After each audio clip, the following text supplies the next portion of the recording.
Hey guys, we're back from vacation. It went great. Taylor, our oldest daughter, house set for us, and she did a pretty wonderful job for a 16-year-old that's got less farming experience than me.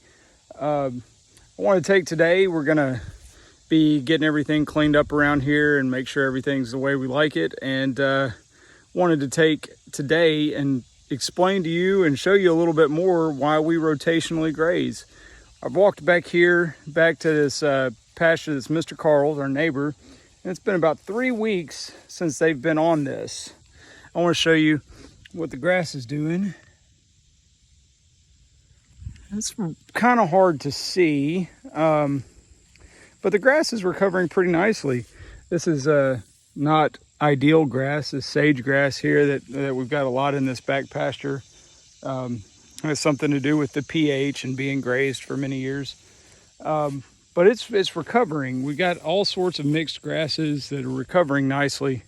Not as well as I'd like, but that's partly because of the low rainfall that we've had. It's still very dry. The path here that he rides his four-wheeler down is not recovering well. There's some places that still need a little help. But we got to come back here again to get them off our grass. So in 2 or 3 days, this is where we're going to have them back here in Mr. Carl's pasture again. Try to rotate them through here. So this is the aftermath of the rotational grazing. It's coming back nicely despite not having much rain. Could be better. I'm still learning. Something just stung the crap out of me. Sorry. Not sure what that was. Probably an ant. We're going to go up front in just a second. I'm going to show you the aftermath of just 1 week of not rotationally grazing. So stay tuned. I'll be right back. All right. Back up front. Actually, well, here we got the yard crew weeding the garden, working on the backyard. My lawnmower is still not 100% working. It works okay, but they work pretty well too. So I'm gonna let them do their thing for the day. So back up here where we had the animals for just over a week. We moved them Friday, and today is Sunday. So whatever that works out to, 9 days maybe. So what we have, I don't know if you can see it, it's 3 acres up here that the animals have been on for a week. They have not been rotationally grazed. Let's look at the grass. Can you see that? There's dirt. You can see the dirt. They've eaten some of it all the way down to the dirt. Some of the grasses that they like and they prefer.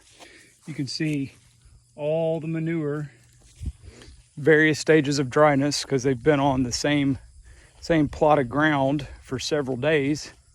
And then you have some grasses. I don't know what that is. I don't know what kind of grass that is. But you can see they haven't touched that. When you mob graze or rotationally graze with a heavy stocking density, here's another example of grass that they liked that's been eaten down to the ground. When you mob graze with a heavy stocking density, the grasses that they won't eat or don't eat, or the weeds that they don't eat or won't eat, they'll trample down because they're in a small confined area. So they will mob graze. They will competitively eat because they see other animals near them. So they will eat things that are less palatable instead of just walking around and pick and choose the best. And then they will trample in their path the weeds also.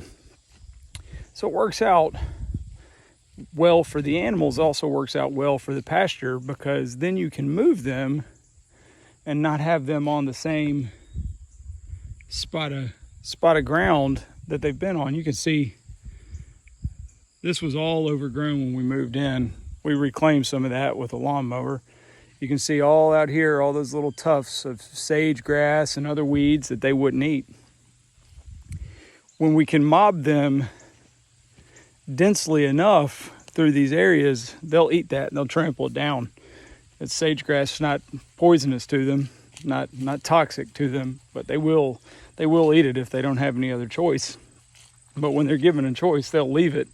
They'll eat the good stuff. They'll eat it day after day, bite after bite, until they've damaged the good grass and left the weeds. So that's just a little short information. Happy to be back. I love it here. My wife misses the beach already. It's been like 3 hours.